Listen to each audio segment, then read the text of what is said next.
Good evening, everybody, and thank you for devoting your time to coming to my speech tonight. Some of you know that I've been diving since I've been here in Saudi Arabia, so tonight I'm going to give a speech on rescue diving, how to become a rescue diver. As scuba divers, we're all taught how to prevent emergencies and to trust our equipment and our training to prevent emergencies. Today we'll discuss what it takes to become a PADI certified rescue diver. In the rescue course, we are taught how to not only prevent emergencies, but also to be proactive in preventing them, and how to, worst case scenario, to rescue somebody that's been injured in or underwater. The only diving prerequisite for becoming a PADI rescue diver is to be an advanced open water diver through PADI or an equivalent organization. The other prerequisites that you have to meet is you have to be CPR certified, first aid certified, and at least 15 years old. On my last fun dive trip, before I started my rescue course, I actually got a chance to use some of the skills I learned in my classroom portion through one of the divers.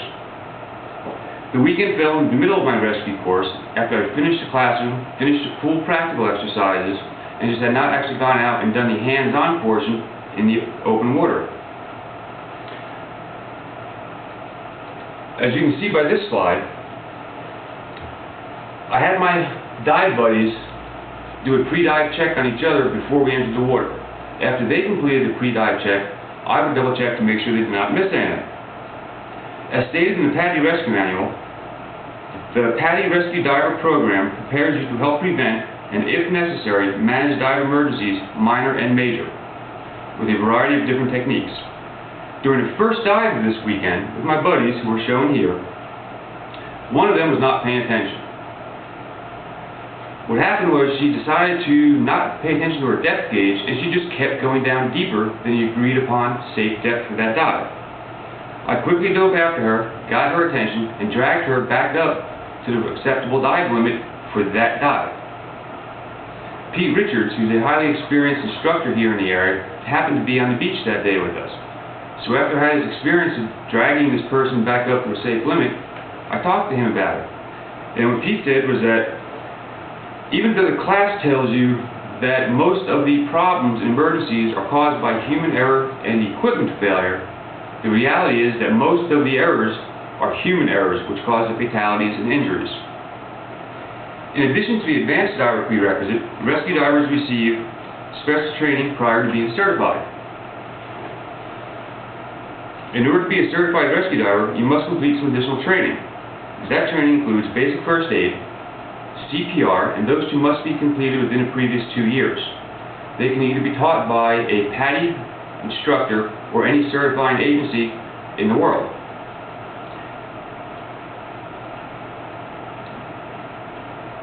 If you've ever taken a first aid course and had to give rescue breathing, you can imagine how difficult it is to give rescue breathing while towing a distressed person in water with all their equipment on.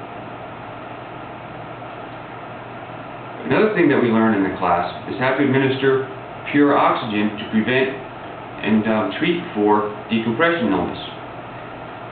Decompression illness is the most dangerous risk involved while diving.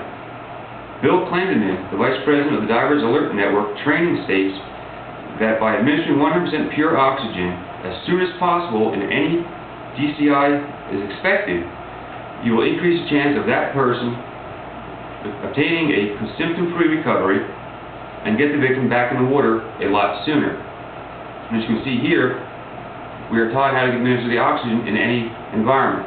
This was taken on the beach at Half Moon Bay in Dammam.